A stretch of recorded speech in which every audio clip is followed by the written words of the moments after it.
இன்று பட்டுக்கோட்டையில் எங்களுடைய முன்னாள் கட்சியினுடைய நிர்வாகி தலையை துண்டித்து எடுக்கப்பட்டிருக்கிறது. ஒரு பெண் தலையை துண்டித்து எடுக்கப்பட்டிருக்கிறது.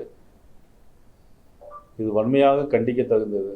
எந்த கட்சியை சார்ந்தவராக இருந்தாலும் சரி, யாராக இருந்தாலும் சரி, உடனடியாக அவர்கள் மீது காவல்துறை தக்க நடவடிக்கை எடுக்க வேண்டும்.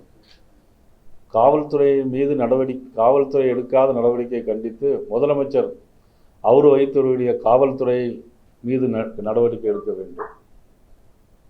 சிவகிரியில் 2 பெரியவர்கள், வயது முதிர்ந்தவர்களை கொள்ளையர்கள் 2 கைகளையும் வெட்டி காதுகளையும் அறுத்து, அந்த சம்பவம் மிகுந்த பரபரப்பும் பெரிய பதட்டம் அந்த ஏரியாவில் வந்திருக்கிறது. பொதுவாக கொங்கு நாட்டில் பொறுத்த மட்டும் என்னன்னா, எல்லாருமே தோப்பில் தான் வீடு கட்டி வசிப்பாங்க. இதுவரையில் திமுக ஆட்சிக்கு வராத காலத்தில் எந்த விதமான பயம் இல்லாமல் மக்கள் இருந்தாங்க. இன்னைக்கு திமுக ஆட்சிக்கு வந்த பிறகு எல்லாரும் அவங்கவுங்க தோட்டத்தை காலி பண்ணிட்டு வெளியூருக்கு போகக்கூடிய நிலைமைக்கு மிக மோசமான ஒரு சூழ்நிலை. ஏதோ குற்றம் சொல்ல வேண்டும் என்பதற்காக நான் இதை சொல்லவில்லை. சிவகிரியில் நடந்த சம்பவம் என்பது மிக பதட்டமான சூழ்நிலையாக இருக்கிறது. அதே மாதிரி பல்லடத்தில் 7 கொலைகள். அந்த கொலைகள் எப்படி நடந்திருக்கு அப்படின்னா, எல்லாம் கஞ்சா போதைப் பொருள் அடிச்சுட்டு தான் வெட்டியிருக்காங்க. அருவாளை எடுத்துகிட்டு போய் வீட்டுக்குள்ளே போய் மாறி மாறி வெட்டியிருக்காங்க. வழியில் வந்தவர்கள் மீது வெட்டியிருக்கிறாங்க. இது பல்லடத்தில் நடந்தது. அது மட்டும் இதுக்கு எல்லாமே என்ன காரணம் அப்படின்னா, எல்லாம் போதைப் பொருள் தான், கஞ்சா. தமிழ்நாட்டில் எல்லா மூலை முடுக்களிலும் 18 வயசுலேருந்து 75 வயசு வரை உள்ள எல்லா இளைஞர்களும் இன்றைக்கி போதைப் பொருளுக்கு அடிமையாக இருக்கிறாங்க. காவல்துறை எந்த விதமான நடவடிக்கையும் எடுத்ததாக இதுவரையிலும் தெரியல. சிவகிரியில் நடந்த கொள்ளை சம்பவம் என்பது, அவங்க வீட்டில் உள்ள நாயை 1 வாரத்துக்கு முன்னாலே விஷம் வச்சு கொண்டு இருக்காங்க. அதுமாதிரி பல்லடத்துலேயும் அதே மாதிரி நாயை விஷம் வச்சு கொண்டு இருக்காங்க.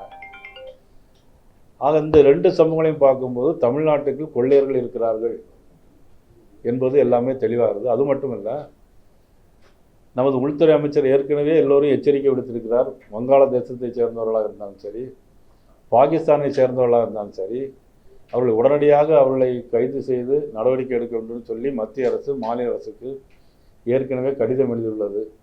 அதன் மீது மாநில அரசு எந்த நடவடிக்கையும் எடுத்ததாக தெரியவில்லை. இதுபோல குற்றங்கள் தொடர்ந்து திமுக ஆட்சி நடைபெற்று வந்து கொண்டிருக்கிறது.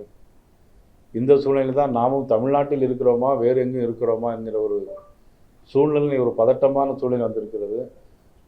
இந்த கொங்கு பகுதியை பொறுத்த மட்டும் தோட்டத்துக்குள் யாருமே இனிமேல் கோடை நேரத்தில் விடுமுறைக்காக வந்த சின்ன குழந்தைகளெல்லாம் இப்போ திருப்பி ஊருக்கு அனுப்பிக்கிட்டு இருக்கிறாங்க. அந்த அளவுக்கு மோசமான ஒரு சூழ்நிலை வந்திருக்கிறது. இதெல்லாம் தமிழக மக்கள் புரிந்து கொள்ள வேண்டும். உடனடியாக முதலமைச்சர் தகுந்த நடவடிக்கை எடுப்பார் என்ற நம்பிக்கை இருக்கிறது.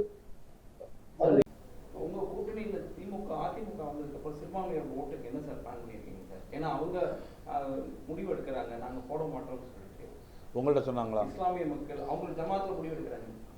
எனக்கெல்லாம் ஓட்டு போட்டிருக்காங்க. எல்லா ஜமாத்திலையும் சொல்கிற மாதிரி எல்லாம் முடியாது. இஸ்லாமியர்கள் கிறிஸ்தவர்கள் ஓட்டும் பாரதிய ஜனதாவுக்கு வரும், வராதுன்னு யாரும் சொல்ல முடியாது. வரும், எனக்கு வந்திருக்கிறது. செய்திகளை உடனுக்குடனும் துல்லியமாகவும் தெரிந்து கொள்ள சப்ஸ்கிரைப் பண்ணுங்க.